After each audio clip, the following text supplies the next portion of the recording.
अस्सलाम वालेकुम एवरीवन। उम्मीद करती हूँ आप सब खैरियत से होंगे, अपने घर में आबाद होंगे, खुश होंगे। अल्लाह पाक आपको खुश रखे।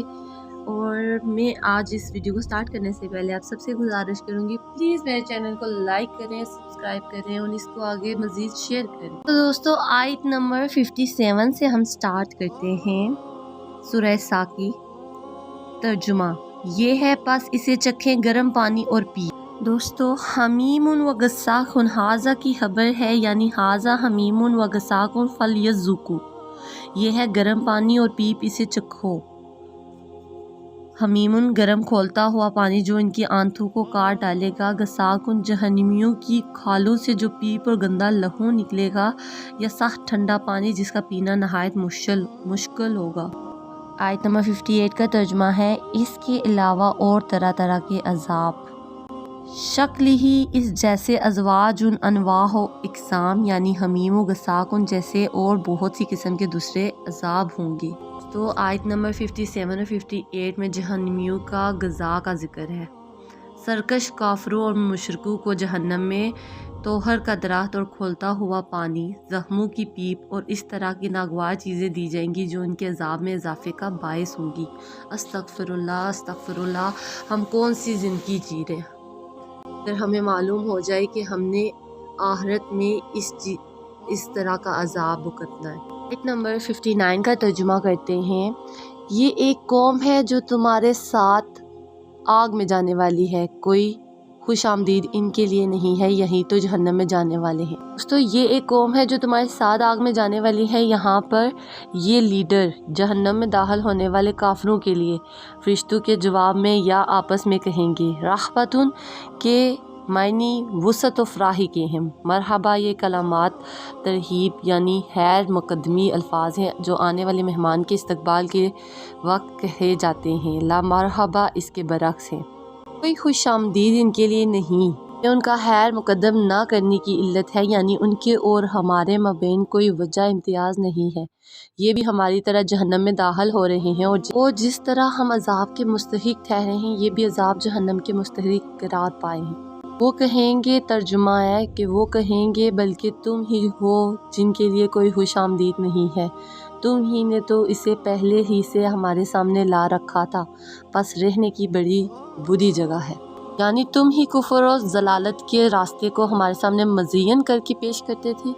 यूँ गोया इस अजाब जहन्नम की पेशकार तो तुम ही हो। ये पैरोकार अपने मुक़द्ददाओं को कहेंगे, यानी जिन्होंने हमें कुफर की दावत दी और उसे हक़ व सवाब बावर कराया, या जिन्होंने हमें कुफर की तरफ बुलाकर हमारे लिए ये अजाब आगे भेजा।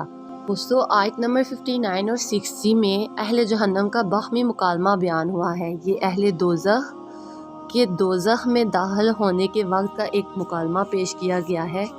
पहला ग्रोह तो बड़े लोगों और सरदारों और पेशवाओं का होगा। उन्हें फरिश्ते जहन्नम के किनारे ला खड़ा करेंगे, फिर उनके बाद उनके पैरोकारों की एक बड़ी जमात को लाया जाएगा। सरदार हजरात इस जमात को देखते ही कहने लगेंगे, ये एक और जमात जहन्नम में दाखिल होने के लिए आगे बढ़ती चली आ रही है।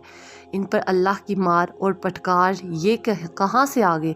जब पिछली जमात पहलू की ये बात सुनेगी तो वो कहेंगे कि अल्लाह की मार और पटकार तुम पर हो, तुम ही तो हमारे पेशवा थे और यहाँ जहन्नम में लाने का सबब बने हो, और अब तुम ही हम पर लानत और फटकार भी कर रहे हो। उसको आयत नंबर 61 का तर्जुमा करते हैं। वो कहेंगे, ए हमारे रब जिसने कुफर की रस्म हमारे लिए पहले से निकाली हो, यानी जिन्होंने हमें कुफर की दावत दी और उसे हक़ व सवाब बावर किया, कि हक़ में जहन्नम की दुगनी सज़ा कर दे।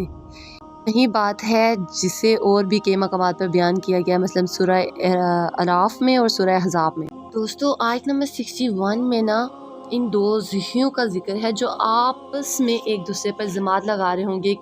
फिर ये पैरवी करने वाले अगर वो अपने पेशवाओं से तवज्जो हटाकर अपने परवरदिगार से दरख्वास्त करेंगे कि ये वो लोग हैं जो हमारी गुमराही और हमें यहाँ जहन्नम में लाने का सबब बने हैं, लिहाजा परवरदिगार हम उन्हें हमसे दुगना अजाब दे। लेकिन ये उनकी इल्तिजा महज दिल की हसरत मिटाने के तौर पर होगी, जिसका कुछ फ़ायदा ना होगा।